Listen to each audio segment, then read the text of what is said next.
G'day and welcome to Kenty Blitz, your daily hit of NRL news. Kenty, some fascinating news coming out of Canterbury. Yeah, good news for Locky Galvin. Look, I think the mystery seems to be solved, okay? Yeah. He's been selected at halfback, obviously, for this weekend's game against the Dragons. Mm-hmm. And it's meant Toby Sexton has moved to jersey number 23. Unlikely that he'll play this week. We'll probably find out later in the week that he's going to play in the State Cup.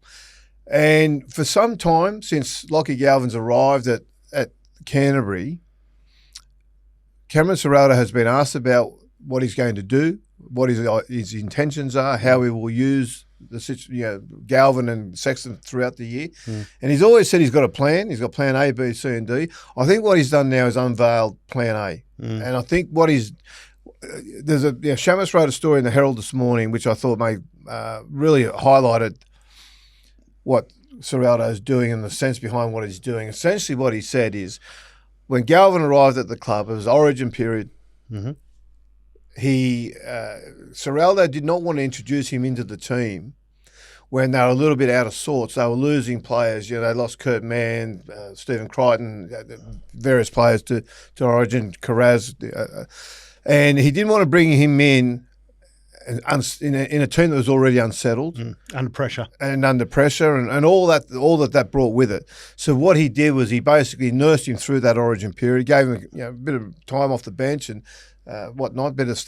He started one game there, but essentially now what he's done is he's pushed the go button. I think between here and the finals, they've got we've got 8 rounds to go or 7 rounds to go, and 7 rounds to go. So what he'll do is he'll basically sit there and work it through and iron all the problems out before the finals start. Hopefully have it sorted by the time the finals begin, and then the Bulldogs will be ready to go.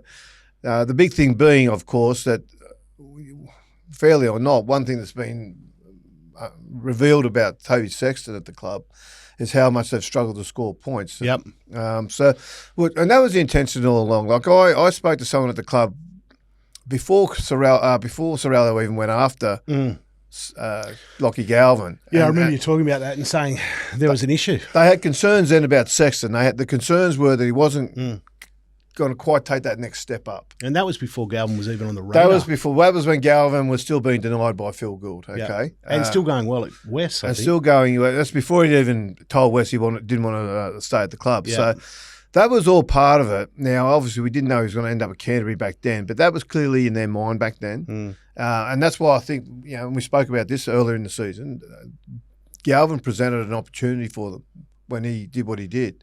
I don't think he was on the radar until he said that. And then he became on the radar and he went heavy on the radar, and obviously he's now ended up there. So, but what I really like the maturity and the decision by Cameron Ciraldo, where he hasn't rushed him into the team. He's brought him to the club. He said, "Look, you got to earn your way." Yep. While all the time knowing and everybody expecting that by the time the season ends, he'll be the starting halfback. The fact he waited through the origin period to wait until it's all over and then bring him in and then introduce him into a team that's basically as best as they can be will be at full strength this week. And he'll give Galvin that opportunity now to work in that space. And it's a really deliberate, intelligent, mature decision, I think, from Ciraldo to do that. Yeah, what I find fascinating is, last week, everybody kind of thought, well, maybe he's buckling to a bit of fan pressure and outside noise, Ciraldo, and making a decision because everybody's blowing up saying, well, since Galvin came in, we've performed worse. He's just seemed to have gone beyond all that with this decision and made a decision, and boom, this is what we're doing. Yeah, look, what he's done is, he's figured out what the team looks like if they're going to win a grand final. And that's what the smart coaches are able to say. And they do it. You can do it at every club, at every stage of their development, wherever they are on the ladder. If we win the grand final, what players are still going to be in this team? Now, that's a good starting point for every team. That's a good team. Yeah, that's where the Titans should be looking at right now. If we win a grand final, who's still going to be here? Yeah, Parramatta should. I've got no doubt Jason Ryles is doing that right now, and so they're going through that period. Now, Ciraldo has done that with the Bulldogs, and I think he just couldn't get the pass. He didn't think that Sexton would be the halfback that would be in a grand final winning team for them. You said to me it's probably him recognising that he's behind Canberra and he's behind Melbourne. Well, Melbourne are averaging about 10 more points a game, and I think Canberra are averaging about 8, maybe 7 or 8 more points a game than what Canterbury are doing. And Canterbury's big games that they've won through defence. I know look, the Canberra game was a bit of an anomaly. Canberra got out to that great lead, and then the Bulldogs ran them down. So there was that's a hard one to sort of throw into this pile. But essentially, Canterbury's their strategy to win games is through their defence, but they need more points. It's, in this modern game, the way it's played these days, scoring 22 points a game, which is what they're averaging, is not enough. It's just not enough to be consistently a winner. You need more points in you, and you can against the sides like particularly Melbourne. The way Melbourne, when they sort of find their rhythm defensively, 22 points, they're going to need every bit of that. The Bulldogs. So I like the idea of it. Locky Galvin, he's very good with try assists. He's very good at line breaks. He takes the line on.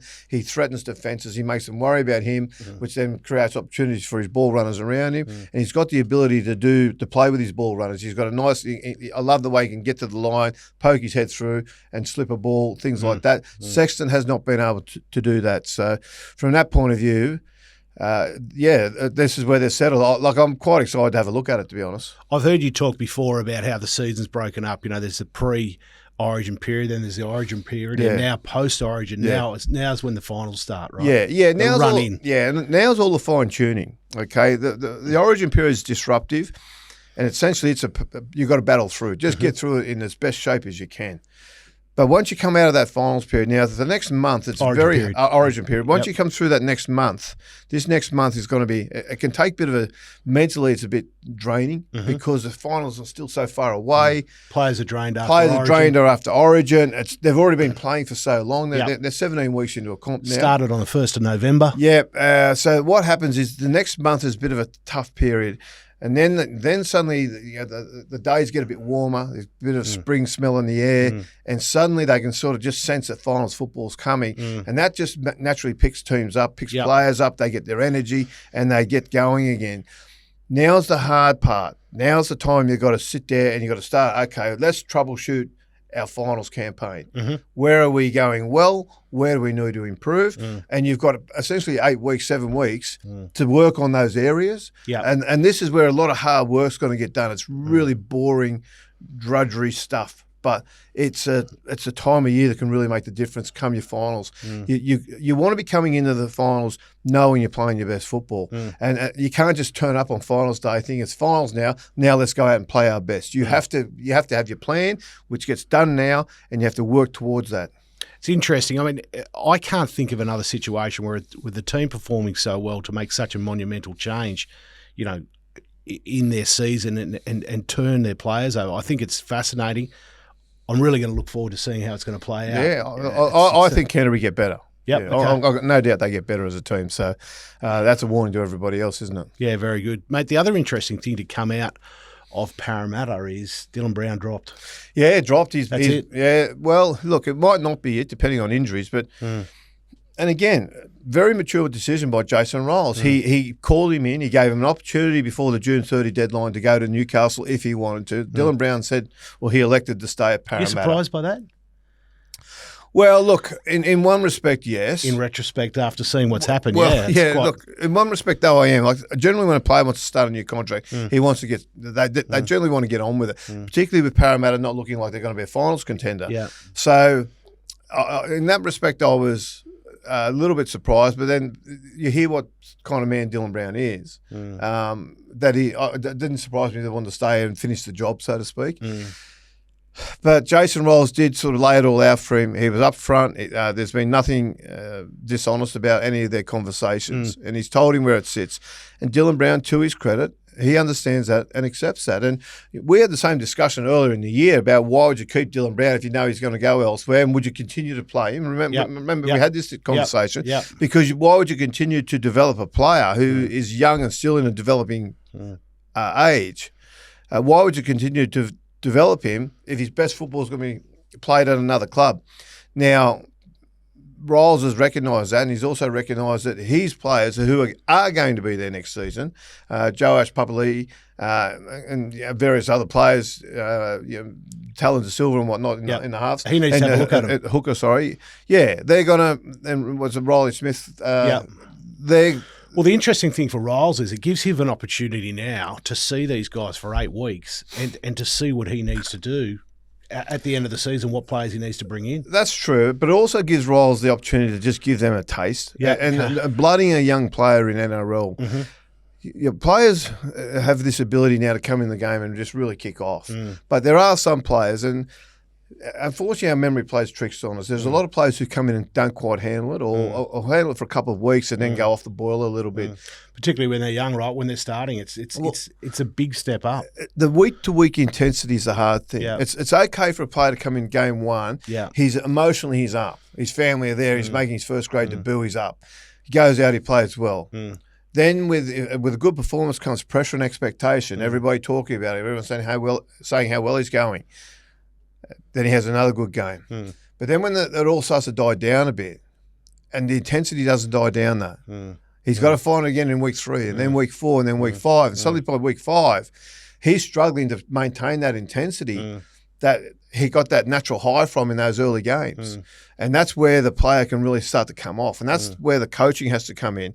And that's often where players will say, coaches will say, look, mate, we're going to sit you down for a week or 2. Yeah. Okay. And they put them back in reserve grade. Yeah. But sometimes they don't do that. And sometimes they persist. And this is generally the coach's fault. It's a mistake by the coach. He will persist with the player. But the player, a couple of bad games back to back, suddenly the teams are targeting him. He's unable to do what he was doing earlier in the game. Emotionally, he's struggling to get himself into the game. All those sorts of things become part of it. And if you're not careful, you don't manage it right, what happens then is that the player will begin to, he'll just lose his form, but lose his confidence. And if it's not dealt with properly, it can go and not come back. I'll tell you something on that, Kenty. So earlier on in the year, St George Illawarra had a number of young players, both Couchman players, Dylan Egan, Stewart. They had, and there was push from Pacifica Loco. There was push from the fans and everybody else to get these young blokes blooded. And I remember Shane Flanagan saying, and I thought this was really interesting, he said you can't ever blood young players too early because if you do, they plateau. Yeah. And they never get better. Yeah. And I thought that was fascinating, right? And that's exactly what you're saying. That's true. And that's why, look, you look at Papali this week, he might play another 3 weeks. Okay. And Ryles might say, you know what, he's just starting to flatten out a bit. I'll put him back in State Cup. It's slower. It's less intense. It's less physical. He'll naturally, because of that, he'll just play better. He's a bigger presence in that team, and he gets his confidence back. But he got the confidence knowing he's played first grade, knowing what he can do in first grade, and that's it's a cycle. You got to bring them through slowly. If you bring them too fast, it can really damage a player. And this is what I think, again, really mature decision by Jason Ryles to handle it this way. The way he's handled Dylan Brown, again. A lot of coaches wouldn't have the right bedside manner there and could potentially really cause a rift there and cause damage within the club by the way they handled that. But by all reports, he's handled it magnificently. It's interesting because you talk about 2 coaches there, Ciraldo and Ryles, who are looking at things a little bit differently. And this is a bit off script here, but I remember the push for the Walker brothers, right? And that's come back in at the moment. Ben and Shane Walker, are they a chance for the Titans? What do you think of the Walker brothers? Look, I would love the Walkers to get a chance. Yeah, okay. The problem with the game, and I think it's an elite sport in many ways, was people want to fail comfortably. No one's prepared to take a risk, okay? I spoke to Gary Schofield about this the other day, how England Rugby League is all about basically a watered-down version of Australian Rugby League. Trying to play the same way, but just not as well. Not as skillful. And don't have as good a player, don't have as good as coaching, and they just can't quite get there. There was a time when England had a very distinct, different style to the way Australia played. And when they came together, it was a clash of styles. And it was whoever was able to maintain that. Now in the NRL, every team essentially plays the same. They run the same block shapes. Yep. The Walkers have thrown all that out the window. Okay. Right? Their style, and what I like about it, is they have the science to match the principles. Okay, it's not like they've just now they came in with a style for people who aren't familiar with it. And at the moment, we have this obsession with completions. Mm-hmm. Okay, and we are now we get half time, full time. We get the completion rates. We get all that. The Walkers realised that what was more important than completion rates was time in possession. Okay. So they didn't worry. So rather than like crash forward, quick play the ball up, 10-metre crash run, quick play the ball, next one, they didn't like that because that was essentially a play that was over in a couple of seconds. They'd prefer to move the ball through, even if you went all the way across one side of the field, brought it all the way back. In some cases, players sort of turned the ball back, ran backwards. They'd pass the ball 3-4 sets of hands backwards. But what they did, they realised is they were burning the defence, their energy. Their energy was going down because they're having so much time in possession.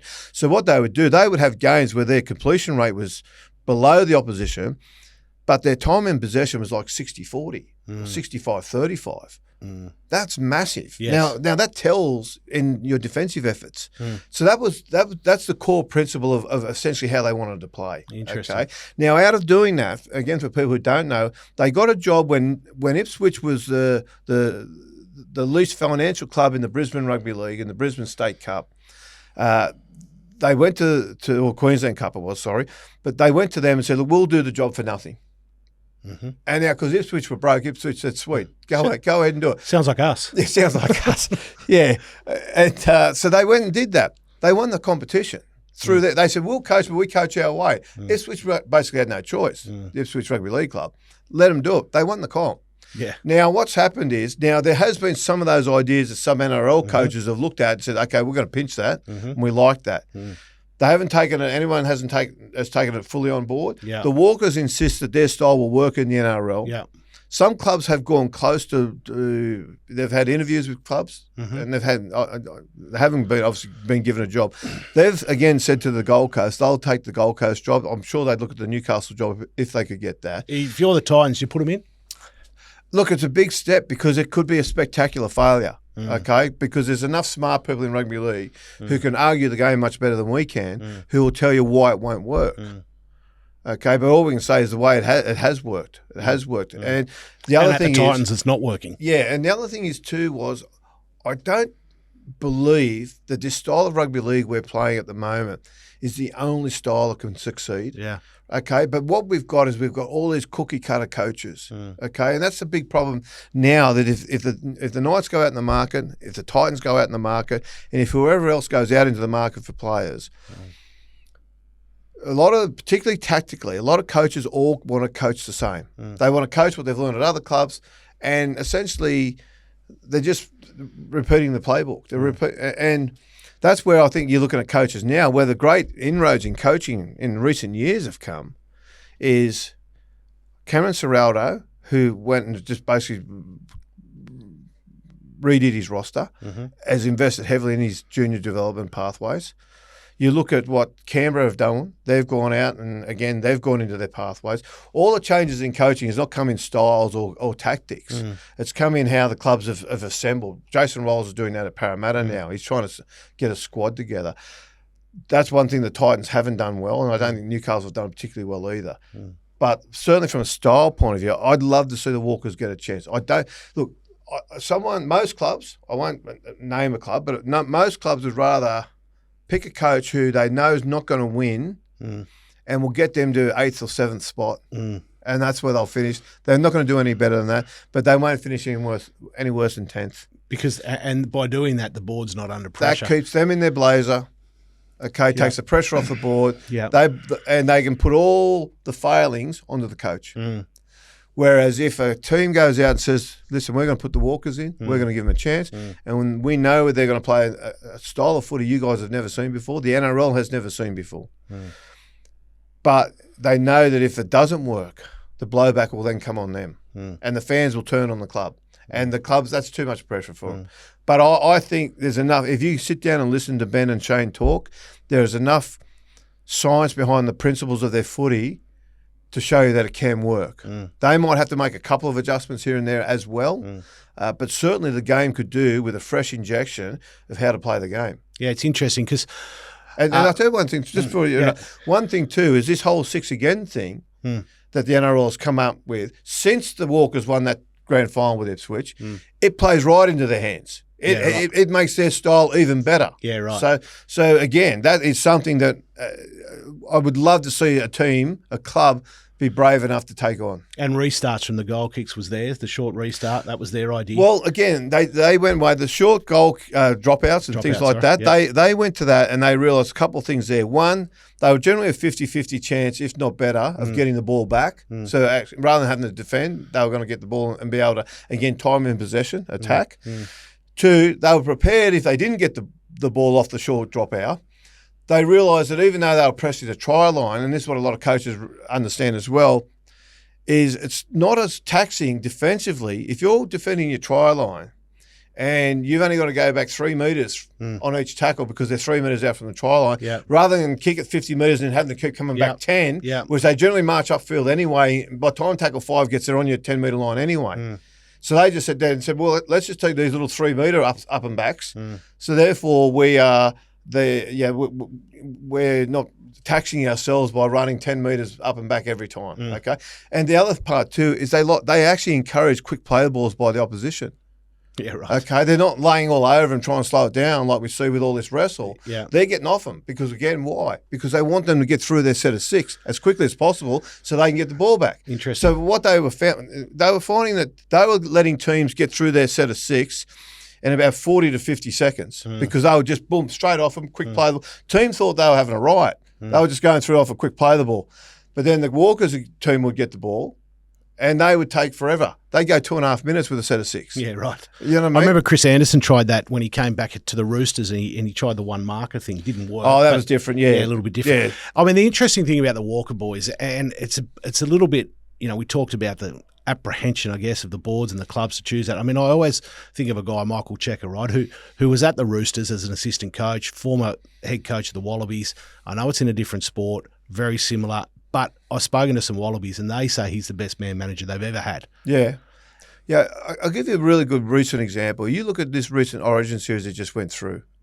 You look at the bravery Billy Slater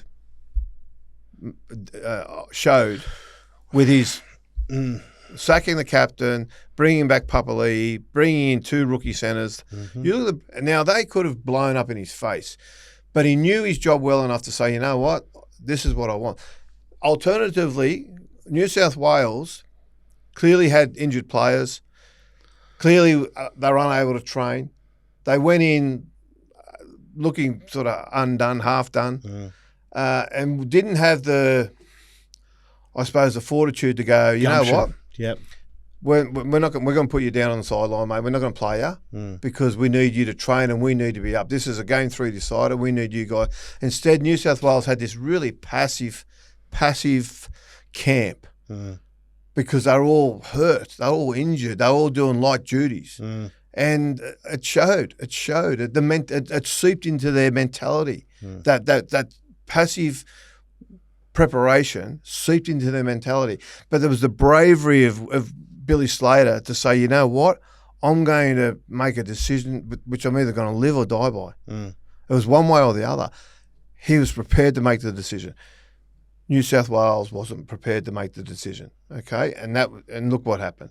Now this is it's a different situation, but it's the same kind of guts that's needed from a club to go, you know what? Let's give these guys a go. And look, it's everywhere in the game. Cameron Ciraldo showed it by halfway through the season when he's leading the competition, going out and deciding he needed a new halfback. So it is there, and I admire them for going out and going out and saying, you know what, we're good, but we can be better, and I know how we can be better. It's not like they're guessing. Yep. And All right, well, let's watch this space. And Kenty, you got something you want to say? PointsBet's new 5 for $25. Answer more or less to 5 player performance questions and get $25 odds. The fast and easy way to place the same game multi on rugby league, available only in the PointsBet app. PointsBet, built different. Chances are you're about to lose, so for free and confidential support, contact gamblinghelponline.org.au. Okay, here we are, Wednesdays. We love our Ask Kentys. Kenty, got a few rippers for you today. Let's go through them, mate. This is from Jackson Millard. Do you think Jamal Fogerty's signing will keep Manly competitive, if not more so for the length of his 3-year deal, given the young firepower Manly have coming through? Yeah, I think he's ideal for them. He's a game manager. That's what they need. What difference has he got than DCE? Oh, look, he doesn't have DCE's running game is what he doesn't have. But look, he's very good at getting turned around the park. He's got a very strong kicking game. DCE's got a very good kicking game as well. Okay, Fogerty's right up there with him, if not slightly better. But the thing about that is Manly won't miss much. DCE's a hard look. 6 weeks ago, 8 weeks ago, he was the Queensland captain. Okay, so Fogerty's not that, but he's an able replacement who'll be able to, I think, pretty much pick them up where they're at. They're not going to take a big step back now, which is the most important thing. I think they've done a good job, Manly, getting him. Very good. Matt Williams asks about the Targo suspension. What do the NRL want players to do differently in that situation? Wave him goodbye and let him run? Look, that's a funny one. It's a kind of a hip drop tackle. But what they're doing now with the hip drop tackle is they're taking one arm off before they just bumped the microphone. They would like. I know, something upset about that. My fault. What they did in the old days, a few years back, they would lock around the waist and then swing behind onto the legs. Now what they're doing is they're getting around the waist and they're keeping one arm locked there, but they're trying to get the other hand and scoop up a leg. But he still did come around on top of his leg. Okay, and that's what they're trying to stop. Now, in the old days, back to when we were kids, the Johnny Raper days, when you had the arms around the waist, you would sort of loosen your grip a little bit and slide down. So you would slide from the waist down through the thighs and try and pin the knees together. And that's how you would bring the player down. If not the knees, some would go lower. But they don't teach that anymore. They teach you to swing around onto the legs. Essentially, just don't swing around on the legs, you'll be fine. Yep. Okay, Game Collect Rugby. With the speed of the game increasing from the 6 again rule and young players thriving for the same time as players becoming financially minded, is the NRL setting itself up as a feeder comp to World Rugby R360? No. Look, R360, if it gets going, could be a game changer just because of the sheer amount of money that they will be able to have. That said, my understanding is it's a long way from getting going. They need upwards of 200 players, and they're not anywhere near that. And to be able to justify it all, they need elite players. So they don't have that. Obviously, people are going to throw up a name here and there, but I'm talking about putting teams together of elite players.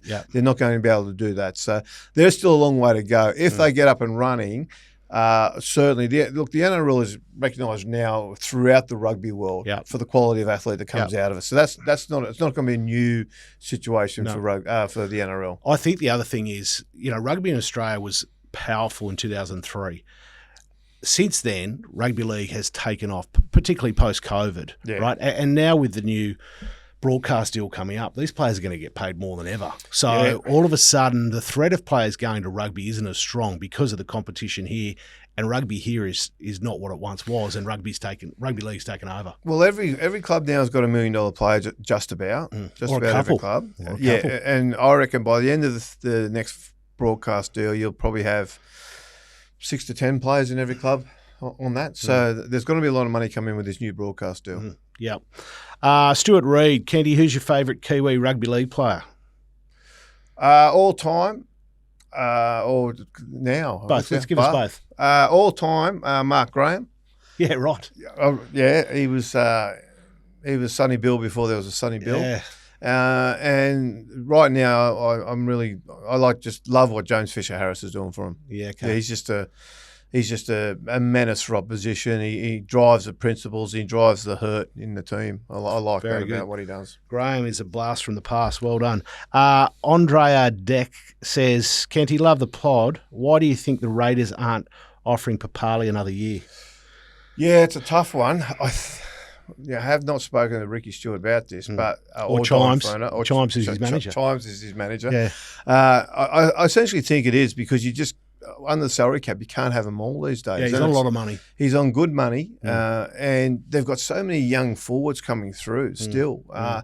And part of staying at the top is you've got to let those old war horses go. Well, that's what you said yesterday. the trick to staying at the top is making the right calls. Yeah, and that's know when to hold them and know when to fold them. Yeah, right? and if you look at, for example, Wayne Bennett or Craig Bellamy, the way that they handle it, when they get players in the same situation, they essentially try and get the player out of the club and make it look like it's the player's idea and make the player think it's his idea. You know, they're great. They're great at that. But the amount of players that have gone and Wayne said, "Look, he's deserved it. We can't afford to pay him that," and essentially Canberra can't afford to pay Papa Lee what he wants next season.